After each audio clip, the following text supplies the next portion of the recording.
আর এভাবেই এই পরাগগুলো সহজেই স্ত্রী অংশে পৌঁছে যায়। আসসালামু আলাইকুম, কেমন আছেন সবাই?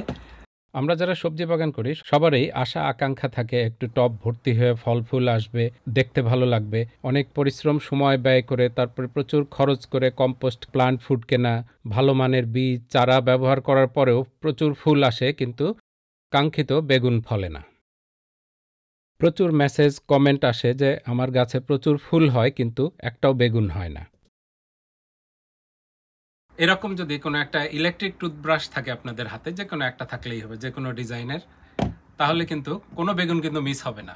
আজ আমরা দেখাবো এই ইলেকট্রিক টুথব্রাশ ব্যবহার করে কিভাবে কৃত্রিমভাবে পরাগায়ন করা যায় বেগুন গাছে। বিশেষ করে পদ্ধতিটি খুবই কার্যকরী যদি আপনাদের গাছ থাকে ইনডোরে অথবা গ্রিন হাউসে, যেখানে প্রাকৃতিক পরাগায়ন সম্ভব না, সেখানে এটা অবশ্যই ব্যবহার করবেন, তাহলে কিন্তু 100% ফল পাবেন। বেগুন ধরার জন্য পরাগায়ন অত্যন্ত গুরুত্বপূর্ণ একটি প্রক্রিয়া। প্রাকৃতিকভাবে মৌমাছি ও অন্যান্য পোকামাকড় ফুলের পুরুষ অংশ থেকে পরাগরেণু নিয়ে সেই পরাগরেণু ফুলের স্ত্রী অংশে ট্রান্সফার করে দেয়। তবে অনেক সময় প্রাকৃতিক উপায়ে পরাগায়ন যদি ঠিকভাবে না হয়, তাহলে আমাদেরকে কৃত্রিম উপায়ে পরাগায়ন করে নিতে হবে।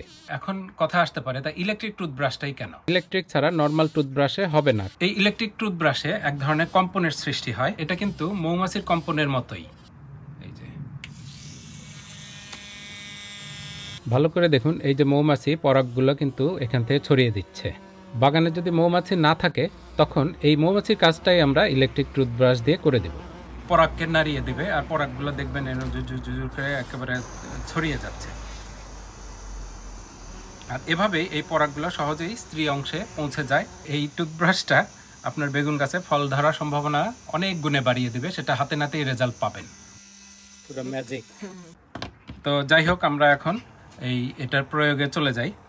প্রথমে শিওর হতে হবে যে এই টুথব্রাশটা পরিষ্কার এবং শুকনো ঝরঝরে। এরপর টুথব্রাশটাকে চালু করে ফুলের গোড়ায় এই যে এভাবে চালিয়ে দিন, আলতো করে ধরুন। তারপরে দেখুন কয়েক সেকেন্ডের মধ্যেই কয়েক সেকেন্ড রাখুন, তাহলে ফুলের পরাগকে আলগা করে ফেলবে। আর এভাবে প্রত্যেকটা ফুলের গোড়ায় ধীরে ধীরে ধীরে ধীরে পৌঁছে যান। কিন্তু অনেক সময় আমরা করি কি, একটা দুটো গাছ হলে কটন বাড অথবা ওই তুলি ব্রাশ দিয়েও করতে পারি, কিন্তু সেটা কিন্তু সময় বেশি লাগে এবং এতে ওই স্ত্রী অংশটা ড্যামেজ হয়ে যেতে পারে। কিন্তু এটা কিন্তু কোনোভাবেই এই ফুলকে বা কোনো অংশের স্পর্শ করছে না। এখানে দেখুন, এই যে ডালের মধ্যে টাচ করলেই এটা আস্তে আস্তে আস্তে চারিদিকে ওই কম্পনেই পুরো পরাগরেণুগুলো ছড়িয়ে যাচ্ছে চারিদিকে। দেখা যায় গুঁড়া পরে অনেকগুলো পড়তেছে,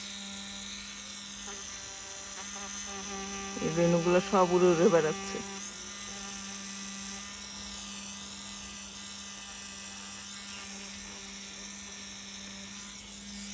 এটা করবেন সাধারণত সকালবেলা, যখন ফুলগুলো সবগুলো ফুল নতুনভাবে ফোটে এবং ফ্রেশ পরাগরেণু থাকে সে সময়। তাহলে করলে এটার রেজাল্ট পাওয়ার সম্ভাবনা অনেক গুণে বেড়ে যাবে।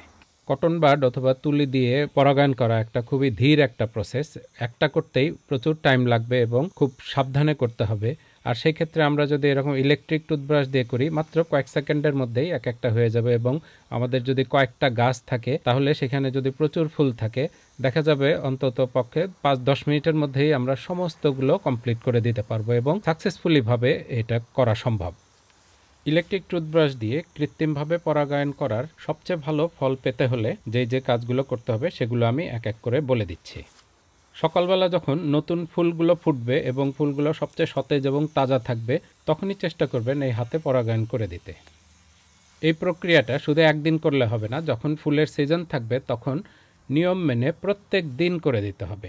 আজকে করলাম আবার কালকে করলাম না, তা হবে না। কারণ প্রত্যেক দিনই কিন্তু নতুন নতুন ফুল ফুটবে এবং আমরা জানি না কোন ফুলটায় সাকসেসফুল পরাগায়ন হলো।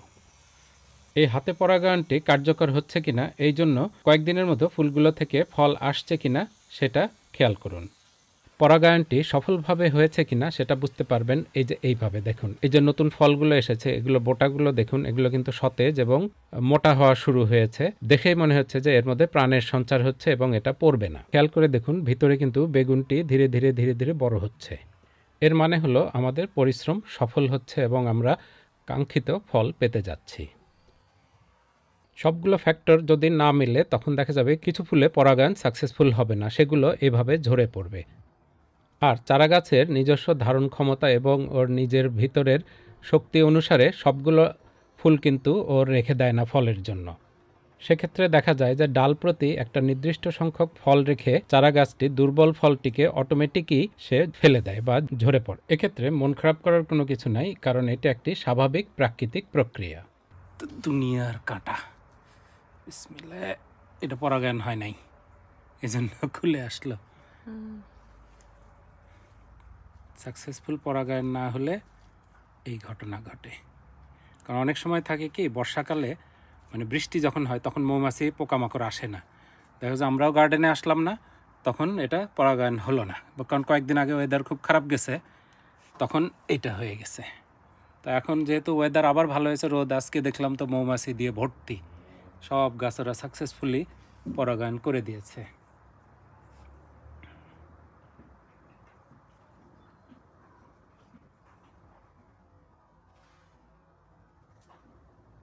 আজকে এটাই ছিল আমাদের বেগুনের পরাগায়নের জন্য সবচেয়ে কার্যকর পদ্ধতি।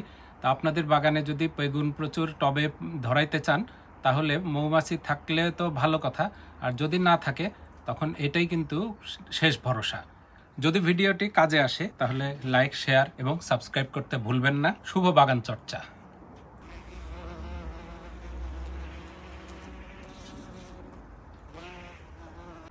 এখানে বোনাস ক্লিপ হিসেবে দেখায়, এই যে আমাদের গত বছরের বেগুন গাছ, এটা রেখে দিয়েছিলাম ওভার উইন্টারিং করে আমাদের কনজারভেটরির মধ্যে। তো মে মাস থেকে আমরা এই গাছ থেকে বেগুন খাওয়া শুরু করেছি। এটা পার্পল কিং ভ্যারাইটি এবং চিকন, অনেক লম্বা হয়। তো ফল টল সব কেটে দেওয়ার পরে এখন আবার নতুন করে বের হচ্ছে।